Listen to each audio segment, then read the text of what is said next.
back to the channel. I'm Matt, and today we're going to be looking at the mysterious fires that's happened at nearly 24 manufacturing and food production facilities all across the country. Now, some say this is mere coincidence. Others say this is more nefarious, that this is plain sabotage. So don't forget to comment down below and let me know what you guys think. So with that being said, let's check out some headlines and let's get into it. Let's start with the most recent incident. 3 days ago, a General Mills production facility was the latest target when a small plane crashed into the parking lot and engulfed 4 tractor trailers in flames.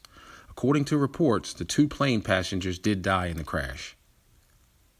Also, this week on Monday, part of the Azure Standard headquarters, the largest independent food distributor located in Oregon, it went up in flames. All liquid products such as their vinegar, oil, and honey were completely destroyed by the fire. The company's fruit packing facility was also reported as a total loss. Now, about a week ago, we had a massive fire that happened out in Salinas, California with Taylor Farms.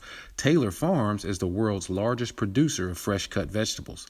The Salinas production facility was just beginning to ramp up production for their spring harvest season. The company stated that they do plan to continue operations out of their Arizona facility for now.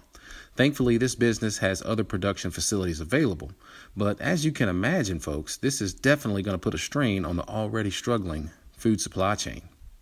Now, even more bizarre, on the same day of the Taylor Farms fire in California, another plane crashed into the Gem State processing facility. Now, the Gem State processing facility is one of Idaho's largest potato processing plants. Gem State is reported to process nearly 18,000 acres of potatoes each and every year. Now, according to reports, it's unclear as to the extent of the damage done to the actual facility or the potatoes at this time. Now, earlier in this month of April, a fire broke out in Maine at a local slaughterhouse/butcher shop. According to reports, this facility was used to process beef, pork, lamb, and other meats there for local residents. 2 cows were, sadly, lost in the fire. And it's also unclear at this time if the owner will rebuild or keep his business permanently closed. So just in this month of April, folks, we've seen all type of bizarre incidents involving food production facilities and 2 involving planes. So let's look back in March. A Nestle plant that produces frozen foods, more popularly their Hot Pocket brand, was caught on fire for nearly 24 hours straight until firefighters could finally get the blaze under control. Now, as of this video, it's unclear whether this plant is reopened or if it's still going to remain closed. But I would say at the very least, it sustained some heavy damage. And that's going to definitely impact their supply chain going forward. Now, also back in March, another potato processing facility in Belfast, Maine, also caught on fire. Now, according to reports, this plant employed about 138 workers, and it's unclear if this facility is going to reopen or remain closed. However, the city of Belfast and company representatives are to meet soon to discuss the company's future.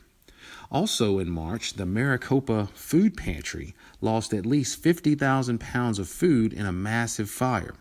The food pantry and church-based outreach said they would like to rebuild and that they do plan on rebuilding and to continue to do God's work.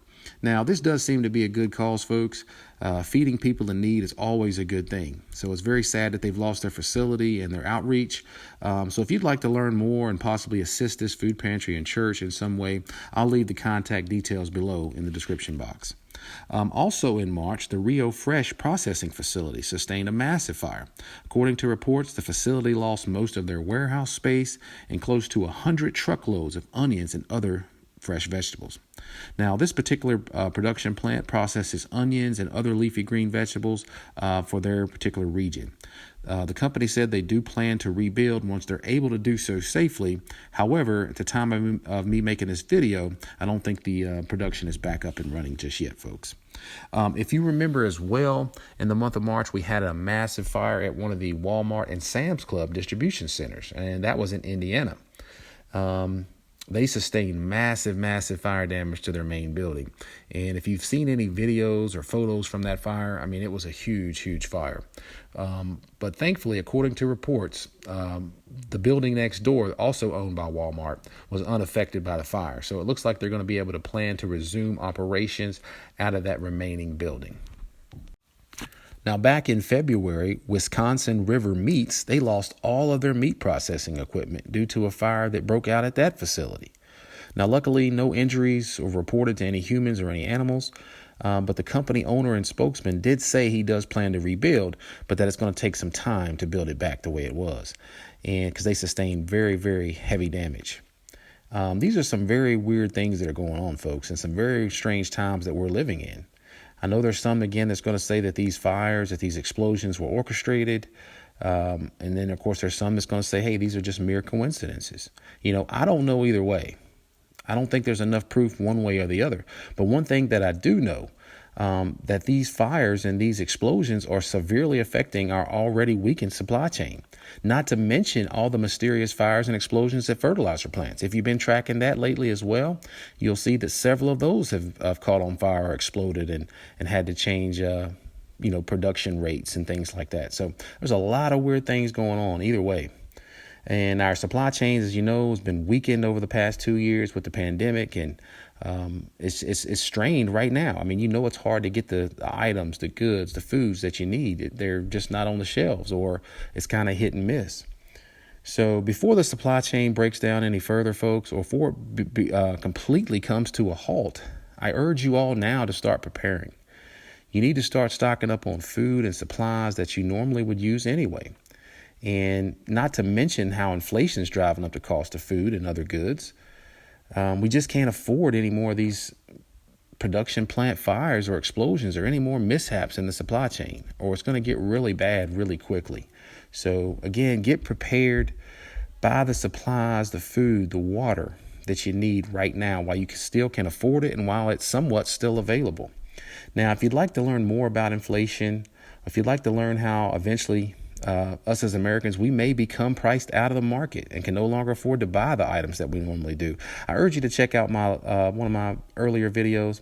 It's titled Food Shortage, Famine, and the Currency Collapse. That's a really great video that sort of explains what's going on with the world today and why we are experiencing some of these shortages and high prices that we're seeing.